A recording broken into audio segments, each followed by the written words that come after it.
দর্শক বিরতির পরে আবারও আমন্ত্রণ সকালের বাংলাদেশে যারা এই মুহূর্তে যুক্ত হয়েছেন আমাদের সাথে তাদেরকে আরও একবার সকালবেলার শুভেচ্ছা। আছি আমি নাদিরা আঞ্জুম মিমি, আছি মাসুম রাব্বিও। আর বিরতির পর আমরা দুজন অতিথি নিয়ে ফিরেছি। আমাদের সাথে আছেন গাজী আনিকা আসলাম এবং এম রাব্বি। দুজনকে শুভ সকাল। শুভ সকাল আপনাদের। কেমন আছেন আপনারা? জি ভালো আছি, আপনারা ভালো আছেন? ভালো আছি। আমরা সচরাচর যেটি করে থাকি, আপনাদের সকালটা কিভাবে শুরু হয় সেই প্রশ্ন আমাদের অতিথিদের করে থাকি। আজও তার ব্যত্যয় হচ্ছে না। ঠিক সকালটা কিভাবে শুরু হয়? ধন্যবাদ আপনার প্রশ্নের জন্য। যেহেতু মিমি আপু কিছুক্ষণ আগে বললেন যারা আসলে কর্মজীবী নারী তাদেরকে আসলে দুই দিকেই সামলাতে হয়, ঘরে এবং বাইরে। তো আমিও একজন কর্মজীবী নারী, সেই ক্ষেত্রে অবশ্যই আমার সকালবেলা, আমার যেহেতু একটা ছোট বেবি আছে, আমার সকালবেলা তার জন্য, এবং সে নতুন স্কুল গোয়িং বেবি, তো তার জন্য তাকে আমার রেডি করতে হয়, তার জন্য খাবার প্রিপেয়ার করে, বাসারও কিছু কাজ থাকে সেগুলো করে আমাকে অফিসে বের হতে হয়।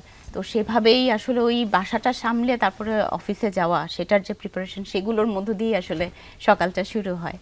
একই প্রশ্ন আপনার কাছে রাব্বি। হ্যাঁ, একটু আপনার কাছে জানতে চাই। ধন্যবাদ মিমি আপু এবং রাব্বি ভাইকে। আমার সকালটা যদি আমি শুরু বলি, আমার সকালটা শুরু হয় বেসিক্যালি মেডিটেশনের মাধ্যমে। আমি প্রতিদিন, এটা আমার নিয়মিত একটা রুটিন। সকালে ঘুম থেকে ওঠার পরে আমি সর্বপ্রথম 10 থেকে 15 মিনিট মেডিটেশন করব। মেডিটেশনের মূল উদ্দেশ্যটাই হচ্ছে যে নিজেকে আগে সংযত করতে হবে, তারপর আমি মাঠ পর্যায়ে কাজ করার জন্য বের হয়ে যাই। Thank you. বাহ, চমৎকার। গতকালকে আপনাদের সাথে আজকে যেই বিষয়ে আলোচনা করতে চাই, গতকালকে জাতীয় নিরাপদ খাদ্য দিবস। আজ জাতীয় নিরাপদ খাদ্য দিবস মিমি। আজকে এবং আমার ইনফরমেশনের জন্য দুঃখিত, এবং যেটা একটু জানতে চাচ্ছি যে খাদ্য নিরাপত্তার বিষয়ে বাংলাদেশের মানুষের আসলে যেই ধারণাগুলো, সেই ধারণাগুলো কতটা সঠিক বা কতটা ভুল, বা সেখানে শুধরানোর যদি কিছু থাকে, আপনি আপনার তরফ থেকে কি বলবেন? অনেক ধন্যবাদ। প্রথম কথা হচ্ছে নিরাপদ খাদ্যটা আসলে কি? নিরাপদ খাদ্য মানে হচ্ছে স্বাস্থ্যসম্মত, পুষ্টিকর এবং সুষম খাদ্য। এটাকেই আসলে আমরা নিরাপদ খাদ্য বলি, এবং যেটাতে কোনো ভেজাল, দূষণ এবং কোনো রাসায়নিক বিষ বা কোনো দূষণ বা ভেজাল থাকবে না, সেগুলোই আসলে আমরা নিরাপদ খাদ্য বলে থাকি। কিন্তু এটা আসলে একটু টেকনিক্যাল বিষয় আসলে। হ্যাঁ, এটাও একটু জটিল বিষয়। আমরা আপাত দৃষ্টিতে চোখে আমরা দেখি যে একটা খাদ্যটা আসলে কিভাবে পরিবেশন হচ্ছে, অথবা খাবারটা ঢেকে আছে কিনা, রাস্তার পাশের খাবার কিনা বা গরম কিনা, এতটুকুকেই বিবেচনা করে আমরা আসলে ভাবি যে এই খাবারটা নিরাপদ বা নিরাপদ না, এগুলো আমরা ভেবে ফেলি। কিন্তু এটা আসলে এত সোজা আসলে জিনিস না। আমাদের যে খাবারটা তৈরি হচ্ছে সেই খাবারটা আমাদের নিরাপদ ইনগ্রেডিয়েন্ট দিয়ে তৈরি হচ্ছে কিনা, আমরা যেখানে সংরক্ষণ করছি সেই সংরক্ষণ আমরা নিরাপদে করতে পারছি কিনা, যেমন রান্না করা খাবার এবং আমাদের যে কাঁচা খাবার সেগুলোকে আলাদা রাখতে হবে, সেগুলো আমরা রাখছি কিনা, আমাদের একটা নির্দিষ্ট টেম্পারেচারে আমাদেরকে বয়েল করে খাবারটা খেতে হবে, এবং যখন সংরক্ষণও করছি সেটাও একটা নির্দিষ্ট টেম্পারেচারে আমাদেরকে করতে হবে, সেটা আমরা করছি কিনা, এবং আমরা যেগুলো ব্যবহার করছি, আমাদের থালা বাসন হোক বা আমাদের হাত হোক বা নিজেরা হোক, সেই প্রিপেয়ার করার ক্ষেত্রে, খাবারটা প্রিপেয়ার করার ক্ষেত্রে আমরা কতটুকু পরিষ্কার পরিচ্ছন্নতা মেনটেন করছি। তো এইগুলো সব কিছু মিলেই আসলে নিরাপদ খাদ্য। এবং আমাদের মধ্যে অবশ্যই একটা কিছু ভুল ধারণা তো অবশ্যই আছে। একটা হচ্ছে যে আমরা ভাবি যে প্যাকেটজাত খাবার মানেই হচ্ছে নিরাপদ খাবার। আমরা ভাবি অনেক বড় বড় হোটেলের খাবার মানেই নিরাপদ খাবার। ইভেন আমরা এরকমও ভাবি যে বাসার খাবারটা মানেই নিরাপদ খাবার। বাসার খাবারও যে বিভিন্নভাবে অনিরাপদ হতে পারে সেটাও আসলে আমরা চিন্তা করি না বা ভাবি না। তো এবং আরেকটা জিনিস বলে রাখি যে আমরা অনেক সময় বলি যে আজকে একটুখানি খাও, কিছু হবে না, অল্প একটু খেয়ে ফেলো, কিছু হবে না। হয়তো জিনিসটা অনিরাপদ আমরা জানিও, কিন্তু বলি যে একটুখানি খাওয়া, কিছু হবে না। কিন্তু সেটাও অনেক সময় মানে খুবই খারাপ পর্যায়ে চলে যেতে পারে, কারণ আমরা জানি না ওই খাবারটার মধ্যে কি পরিমাণ ব্যাকটেরিয়া বা ব্যাকটেরিয়াটা কন্টেইন সেটা করছে, এবং যিনি খাচ্ছেন তার আসলে রোগ প্রতিরোধ ক্ষমতাটা আসলে কতটুকু। তো এক মুঠো অনিরাপদ খাবারও হয়তো তার জন্য অনেক বিশাল কিছু হয়ে যেতে পারে। তো এই ভুল ধারণাটা অবশ্যই আমাদের আছে। আপনি বলছিলেন আনিকা আসলাম যে কোন বিষয়গুলো আর নিরাপদ যে খাদ্য সেই বিষয়টা কি, একটু এম রাব্বির কাছে আসতে চাই, জানতে চাই এই যে নিরাপদ খাদ্যের যে অগ্রযাত্রা বাংলাদেশে, সামাজিক মাধ্যম সহ সব জায়গায় আমরা দেখি সবাই বলে নিরাপদ খাদ্য চাই, আমরা চাই, ঠিক সে জায়গায় নাগরিক হিসেবে বা সেই যে অগ্রযাত্রায় তরুণদের ভূমিকাটা কতটুকু? আচ্ছা, ধন্যবাদ। নিরাপদ খাদ্য বলতে আসলে আমরা যেটিকে বুঝে থাকি সেটি হচ্ছে যে নিরাপদ খাদ্য যদি আমরা আগে বাস্তবায়ন করতে যাই, বেসিক্যালি আমাদের ফার্স্টে আগে পুষ্টিকর খাদ্যটা দরকার। সরকারের তথ্য মতে বাংলাদেশে প্রায় 4 জনের 1 জন শিশু অপুষ্টিহীনতায় ভুগছে। তাহলে অপুষ্টিহীনতায় ভুগলে আমরা এটিকে সাধারণত হিডেন হাঙ্গার বলে থাকি আমাদের একাডেমিক ব্যাকগ্রাউন্ডে। আর তরুণদের যে ভূমিকাটা সেটি হচ্ছে যে আমরা যদি নিরাপদ খাদ্য যদি বাস্তবায়ন করতে চাই, অবশ্যই এখানে তরুণদের ভূমিকাটা একদমই অতুলনীয়ভাবে হচ্ছে অপরিহার্য। আর নিরাপদ খাদ্য বলতে আপা যেটা বললো যে আসলে নিরাপদ খাদ্য শুধুমাত্র যে হচ্ছে আমরা বাহিরেই যে আমাদের সেফ ফুড আমরা পাচ্ছি না এইটা নয়, আমাদের কিন্তু বাসাতেও কিন্তু খাবারটাকে নিরাপদ হচ্ছে না। আমরা নিরাপদ খাদ্যের যদি 5টি চাবিকাঠির কথা ধরি, তন্মধ্যে সবচেয়ে আগে যে চাবিকাঠিটি রয়েছে সেটি হচ্ছে আপনার যেখানে খাবারটা উৎপাদন হচ্ছে, যেখান থেকে খাবারটা আসছে সেই জায়গাটা আসলে পরিষ্কার পরিচ্ছন্ন কিনা। দ্বিতীয়ত যেটি রয়েছে সেটি হচ্ছে যে আপনার খাবারটাকে হচ্ছে নির্দিষ্ট তাপমাত্রায় বয়েলড করতে হবে, তারপর হচ্ছে আপনার নির্দিষ্ট তাপমাত্রার মধ্যে রাখতে হবে, এবং হচ্ছে কাঁচা সবজি এবং রান্না করা সবজি দুটো আলাদা জায়গায় রাখতে হবে। এটিকেই মূলত আমরা হচ্ছে নিরাপদ খাদ্যের বেসিক হিসেবে ধরে থাকি। এবং তারুণ্যের ভূমিকা যদি বলি, আমরা বাংলাদেশ যুব ছায়া সংসদ বিগত 2014 সাল থেকে এখন অবধি পর্যন্ত নিরাপদ খাদ্য বাস্তবায়নে আমরা কমিউনিটি লেভেলে কাজ করে যাচ্ছি, এবং আমাদের প্রায় 300টি সংসদীয় আসনে যুব সংসদ সদস্য রয়েছে যারা যার যার সংসদীয় আসনে পুষ্টিকর এবং নিরাপদ খাদ্য বাস্তবায়নে এখন পর্যন্ত কাজ করে যাচ্ছে।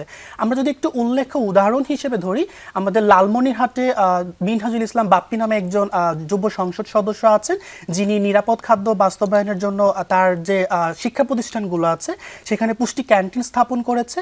আমাদের জামাল উদ্দিন নামে একজন পটেনশিয়াল ইউথ আছেন লালমনিরহাট 1 আসনের, তিনি যুব সংসদ সদস্য, তিনি উঠানে পুষ্টি বাগান নামে হচ্ছে আপনার মাদেরকে হচ্ছে বাগান করতে উদ্বুদ্ধ করছে। আমরা জানি যে তৎকালীন যে সরকার ছিল তাদের একটি বড় প্রকল্প ছিল একটি বাড়ি একটি খামার প্রকল্প, সেই প্রকল্পের আপনার অনুপ্রাণিত হয়ে আমাদের ইউথেরা কাজ করে যাচ্ছে। নিঃসন্দেহে দারুণ ভূমিকা রাখছে, সেই ভূমিকা যে কতটা তাৎপর্যপূর্ণ সেটিও আমরা জানলাম। আমাদের এই আলাপচারিতা চলতে থাকবে, তবে এই মুহূর্তে একটি বিরতি নিতে হচ্ছে। দর্শক, এই পর্যায়ে একটা বিরতিতে যাচ্ছি, বিরতির পরে আবারও ফিরছি আলোচনায়, সাথেই থাকুন। দর্শক, বিরতির পর আরো একবার স্বাগত, দেখছেন সকালের বাংলাদেশ। আছেন রাব্বি, সেই সাথে আছি আমি মিমি, এবং আমাদের সাথে স্টুডিওতে আছেন দুজন অতিথি, গাজী আনিকা আসলাম এবং এম রাব্বি। তাদের সাথে কথা হচ্ছিল। আনিকা, আপনার কাছে একটু জানতে চাই, যেটা আসলে আমি শুরুতে আপনার সাথে কথা বলার সময় একটা বিভ্রান্তি তৈরি হয়েছিল। গতকালকে পত্রিকায় একটি স্বাস্থ্যবার্তা দেখেছিলাম আমি খাদ্য নিরাপত্তা দিবস নিয়ে, সে কারণে এই বিভ্রান্তি, এবং সেখানে কিন্তু গুড় নিয়ে একটা স্বাস্থ্যবার্তা ছিল যে গুড়ের ভিতরে নানান ধরনের ভেজাল মেশানো হয়, যেটা হচ্ছে আমরা জেনে না জেনে হয়তো খাঁটি গুড়ের নামেই খাচ্ছি, কিন্তু না জেনে খাচ্ছি। চুন মেশানো হচ্ছে, ময়দা মেশানো হচ্ছে, অনেক ধরনের রাসায়নিক কেমিক্যাল মেশানো হচ্ছে। এবং যেমনটা আপনি বলছিলেন যে আমরা হয়তো ভেবে নিচ্ছি যে আমরা একটা তরমুজ, গ্রীষ্মকালীন ফল আমি যখন কিনছি তখন আমি ভেবে নিচ্ছি যে তরমুজটা আমার জন্য বেশ উপকারী হবে, কারণ এটা একটা ফল, এটার ভিতরে আর কী বা করতে পারে। কিন্তু সেখানে হয়তো সিরিঞ্জ দিয়ে কোনো ধরনের লাল করার জন্য বা ক্রেতাদের আগ্রহ বাড়ানোর জন্য এমন কিছু কেমিক্যাল ইউজ করা হচ্ছে যেটা আমার স্বাস্থ্যের জন্য উপকার তো নয়, বরং খুবই ক্ষতিকর। আমরা কেন এই ভেজালের আশ্রয় নেই বা এটা কেন নিতে হয়? আমাদের তো হচ্ছে প্রকৃতি থেকে আমরা প্রচুর রসদ পাই, এবং সেই তুলনায় দেখা যায় আমাদের চাহিদা সেটাকে মোকাবিলা করার মতন, তারপরও কেন ভেজালের আশ্রয় নিতে হয়? অনেক ধন্যবাদ। এটা আসলে ভোক্তা হিসেবে আমাদেরও একটা দায় দায়িত্ব থাকে। সব কিছু তো রাষ্ট্রের উপরে দিলে হবে না, কিন্তু আমাদের একটা দায় দায়িত্ব থাকে। আমরা যখন রাসায়নিক দ্রব্যটা প্রয়োগ করি কোনো একটা খাবারের উপরে, আপনি যদি দেখেন অর্গানিক ফুড আর হচ্ছে যেগুলোতে আমরা খুব রাসায়নিক পদার্থ ব্যবহার করছি, সেই দুটোর মধ্যে কিন্তু পার্থক্য আছে। যেটা অর্গানিক ফুড সেটা কিন্তু দেখতে খুব একটা বেশি সুন্দর হবে না, সাইজগুলো একই রকম হবে না, খুব চকচকা হবে না। কিন্তু আবার যে তরমুজের কথা বললাম, কিনতে গেলে আমরাও খুব লাল টকটকে তরমুজ খুঁজি, সেটা আমরা পছন্দ করি। সো আমরা খুব অ্যাট্রাকটিভ জিনিস পছন্দ করি, একই রকম থাকবে, সুন্দর হবে, কিন্তু আসলে নিউট্রিশনাল ভ্যালুটা কোনটাতে আছে কোনটা আমার জন্য ভালো, আমার হেলথের জন্য ভালো, সেই দিকটাতে আমরা এখনো পর্যন্ত এতটা বেশি সচেতন আসলে হয়ে উঠিনি। সামনে আমার যেটা দেখতে সুন্দর লাগছে, যেটা আমার কাছে ভালো লাগছে দেখতে, আমরা যেটা চকচক করছে এটা আসলেই আমরা নিয়ে ফেলছি, সেখানে আমরা ভেতরে আসলে ঢুকছি না, সেটা আমাদের নিজেদেরই অজ্ঞতা।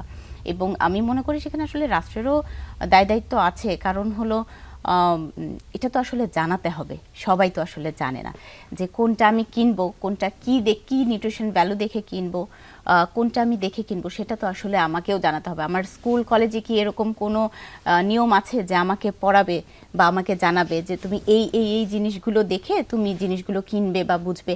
আমি ছোট একটা যদি উদাহরণ দেই, আমরা আমাদের ছেলে মেয়েদেরকে কি কখনো বলেছি তোমরা যখন ডিপার্টমেন্টাল স্টোরে যাও বা এমনি মুদি দোকানে যাও, তোমরা ম্যানুফ্যাকচারিং ডেট এবং এক্সপায়ার ডেট এটা একটু দেখে কিনবা? এটা কি আমরাই বড়রা, সেটা আমরা অনেকেই চিন্তাই করি বা না, আমরাও ওইভাবে খেয়ালও চেক করি করে না। আনি না। তো ওই জিনিসগুলো আসলে এগুলো আমাদের হচ্ছে একটা গ্যাপ, এটা একটা এডুকেশনাল গ্যাপ অন, মানে ফুডের ক্ষেত্রে এটা আমাদের এডুকেশনাল গ্যাপ, এটা আমাদের কোথাও নেই। না রাষ্ট্র আমাদেরকে সেভাবে করে ক্যাম্পেইন বা অ্যাওয়ারনেস করছে, না আমাদের এডুকেশনাল সিস্টেম করছে, না আমরা নিজেরা আসলে হচ্ছি। তো আমরা ছোট ছোট কিছু যে যারা অর্গানাইজেশন আছে যারা ফুড নিয়ে আসলে কাজ করে, ফুড সেফটি বা সিকিউরিটি, তারা তাদের মতো কাজ করে যাচ্ছেন, এবং বিএফএসএ বাংলাদেশ নিরাপদ খাদ্য কর্তৃপক্ষ যারা আছেন তারাও কাজ করে যাচ্ছেন। কিন্তু সেটা আসলে আরও বড় পরিসরে করতে হবে, এটা আরো মানে এত ছোট পরিসরে করলে হবে না, এটার রেঞ্জটা আসলে আরো বাড়াতে হবে। রেঞ্জ বাড়াতে হবে আপনি বলছিলেন। একটু এম রাব্বির কাছে আসতে চাই। উনি যে বিষয়গুলো বলছিলেন সেখানেও কিন্তু তরুণদের ভূমিকা চলে আসে। আমরা এখন একেবারে মুঠোফোনে একেবারে নির্ভরশীল, সবার কাছে মুঠোফোন আছে। ঠিক সেই জায়গায় এই যে পুষ্টি তথ্যগুলো, জেনারেল যে বেসিক বিষয়গুলো জানার আছে, অবশ্যই যারা প্রশাসন রয়েছে, শিক্ষা মন্ত্রণালয় রয়েছে, তারা তো পাঠ্যপুস্তকে অন্তর্ভুক্ত করতেই পারে, তবে সেটি সময় সাপেক্ষ। আমাদের জন্য কিন্তু সেটি সময় সাপেক্ষ নয়। যদি আমি দেখি যে এইখানে যে পুষ্টি তথ্যগুলো দেয়া আছে, একটা পাউরুটিই কিনছি, কি কি ব্যবহার করা হয়েছে, সেখানে কোনো ডেভিয়েশন বা ভুল আছে কিনা সেটি কিন্তু জানা সম্ভব, শুধু একটা ছবি তুলে গুগলকে আস্ক করলেও সম্ভব। এই অভ্যাসগুলো আমরা কিভাবে গড়ে তুলতে পারি? আর যারা সেই অভ্যাসগুলো পালন করছে, যেমন সচরাচর আমি সেটি করে থাকি, কিন্তু আমার বন্ধুই বলে যে এই যে সময়টা যাচ্ছে, আরে বাদ দে, খেয়ে নে। ঠিক সেই জায়গায় যে অভ্যাসের পরিবর্তনটা, সেটি কতটুকু জরুরি এবং কিভাবে আমরা সেই অভ্যাসগুলো গড়ে তুলতে পারি, ম্যানুফ্যাকচারিং ডেট দেখে কেনা সহ অন্যান্য যে পুষ্টি তথ্য সম্পর্কে জানা। ওকে, পুষ্টি তথ্য জেনে যে আমরা খাবারটাকে ক্রয় করব, এটির পরিপ্রেক্ষিতে যদি বলি, গভর্নমেন্টের পুষ্টি বাতায়ন নামে একটি বাতায়ন রয়েছে, যেখানে কিন্তু আমাদের মতো যারা ইউথেরা আছেন বা আপনার প্রাপ্তবয়স্ক যারা আছেন, তারা কিন্তু খুব সহজেই হচ্ছে আমরা সেটাকে, আপনি যেটি বললেন যে মুঠো ফোন আমাদের কাছে রয়েছে, আমরা গুগলকে সার্চ করলেই সেটি পেয়ে যাচ্ছি। কিন্তু আমার প্রশ্নটি এখানেই রয়ে যায়, আমাদের যারা কমিউনিটি লেভেলে অর্থাৎ রুট লেভেলে যারা হচ্ছে শিক্ষার্থীরা রয়েছে, অর্থাৎ আমার অ্যাডোলসেন্ট কিশোরী যারা আছেন, তারা কিন্তু আপনার মুঠোফোনের প্রতি এতটা অভ্যস্ত না, বা হচ্ছে আপনার পরিবার থেকেও কিন্তু একটা ব্যারিয়ারের মধ্যে তারা থাকে। তাহলে তারা কিভাবে এই জিনিসটা জানবে? এবং আমাদের যারা অভিভাবক আছে তারাও কিন্তু হচ্ছে আমাদেরকে এতটাও সময় দিতে আপনার পারছে না আপনার কর্মজীবী জন্য। সেক্ষেত্রে আমরা যেটা করতে পারি, গভর্নমেন্টের নিউট্রিশন পলিসি নামে একটি পলিসি রয়েছে, এবং সেই পলিসির আন্ডারে আপনার পুষ্টি কমিটি নামে একটি কমিটি থাকার কথা, এবং সেটি এখন পর্যন্ত আছে, একদম উপজেলা লেভেল থেকে শুরু করে জাতীয় লেভেল পর্যন্ত। কিন্তু আমরা যদি এখানে বলতে যাই যে এই যে নিউট্রিশন পলিসি যে কমিটিটা আছে, এই কমিটিটাতে কিন্তু হচ্ছে আপনার কোনো ইউথের কিন্তু কোনো কন্ট্রিবিউশন নাই, বাট পলিসিতে কিন্তু উল্লেখ ছিল প্রতিটি যে কমিটি হবে, পুষ্টি কমিটি হবে, সেখানে দুজন করে পটেনশিয়াল ইউথ সেখানে যুক্ত হওয়ার কথা, একজন যুব এবং একজন যুবা। বাট বিগত সময়গুলোতে আমরা সেটি দেখি নাই। এখন আমরা যদি আমাদের যারা শিক্ষার্থী আছে, অ্যাডোলসেন্ট কিশোরী যারা আছে, তাদেরকে যদি পুষ্টি সম্পর্কে অ্যাওয়ার করতে চাই, সেক্ষেত্রে আমাদেরকে যেটা করতে হবে, এই যে পুষ্টি কমিটি যেটা আছে, সেই পুষ্টি কমিটিটাতে আমাদের মতো ইউথদেরকে যুক্ত করতে হবে। ইউথরা যুক্ত হওয়ার পরে কমিউনিটি লেভেলে গিয়ে আপনার হচ্ছে এই যে আপনার শিক্ষার্থী যারা আছে তাদেরকে সাপ্তাহিক ব্যাপী একটা করে সেশন বা অ্যাওয়ারনেস ক্যাম্পেইন আমরা বাস্তবায়ন করতে পারি। কিন্তু এটি যদি আমি বলি, আমি রিসেন্টলি একটি প্রকল্প বাস্তবায়ন করলাম আমরা ইউথ এগেনস্ট হাঙ্গার থেকে, সেটি হচ্ছে সেভ বাইট স্কুল। এটি হচ্ছে আপনার সিরাজগঞ্জ জেলার বেলকুচি উপজেলায় আমরা করেছি 3টি শিক্ষা প্রতিষ্ঠান, Kazi Yunus Ali laboratory school and college, then হচ্ছে সোহাগপুর সরকারি পাইলট উচ্চ বিদ্যালয়, সোহাগপুর পাইলট বালিকা উচ্চ বিদ্যালয়। বাট আমরা যখন এই প্রকল্পটি সেখানে বাস্তবায়ন করতে যাই, সবচেয়ে বড় যে সমস্যার সম্মুখীন আমরা পড়েছি সেটি হচ্ছে শিক্ষকদের অনীহা, যে এই কাজটি করে আমার স্টুডেন্টদের বেনিফিট কি, আমি কি এই কাজটি করতে গেলে তোমরা কি আমাকে কোনো সম্মানী ভাতা দিবা কিনা। তো এই যে আমাদের মধ্যে যে একটা টেন্ডেন্সি গড়ে উঠেছে যে আমরা যখন কোনো কিছু অ্যাক্টিভিটি করতে যাব আমাদেরকে হয়তো বা কোনো পরিমাণে ভাতা দিবে, বাট এই যে আমরা যে অ্যাক্টিভিটিটা করতে যাচ্ছি এতে করে তার যারা শিক্ষার্থী আছে তারা কিন্তু আপনার ফুড সেফটি এবং ফুড অ্যান্ড নিউট্রিশন সম্পর্কে অ্যাওয়ার হচ্ছে। আমি এই প্রকল্পের আওতায় Kazi Yunus Ali laboratory school and college আমরা একটি পুষ্টি ক্যান্টিন স্থাপন করতে পেরেছি এবং আমরা যে প্রকল্পটি শুরুর আগে একটি ছোট্ট পরিমাণে সার্ভে করেছিলাম, সার্ভেতে যেটা উঠে এসেছিল প্রায় 80% শিক্ষার্থী হচ্ছে আপনার ফুড সেফটি এবং নিউট্রিশন সম্পর্কে অ্যাওয়ার না, আসলে কোন খাবারটা তার জন্য নিরাপদ, কোন খাদ্যটা তার জন্য পুষ্টিকর, এটি কিন্তু তারা এতটা অ্যাওয়ার ছিল না।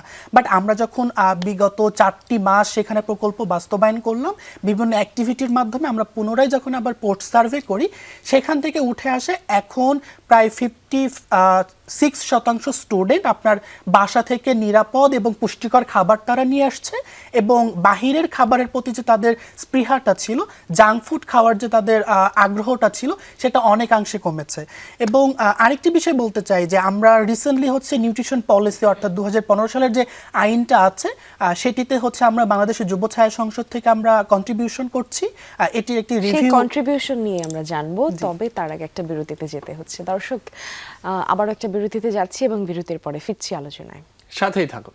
দর্শক বিরতির পরে আবার আমন্ত্রণ সকলের বাংলাদেশে আয়োজনের শেষ বিরতি থেকে ফিরলাম, সাথে আছি আমি মিমি, আছি মাসুম রাব্বি, আর আমাদের সাথে দুজন অতিথি রয়েছেন। আমাদের কথা হচ্ছিল জাতীয় খাদ্য নিরাপদ যে প্রকল্প বা যে অগ্রযাত্রা সে সম্পর্কে।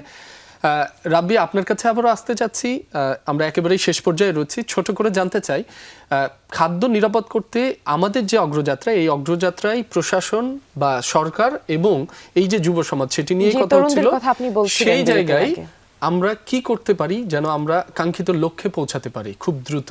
ওকে, আমরা যদি কাঙ্ক্ষিত লক্ষ্যে পৌঁছাতে চাই সর্বপ্রথম আমাদের যেটি দরকার, ইউথ এবং সরকারের দুটো হাতকে একসাথে রাখতে হবে।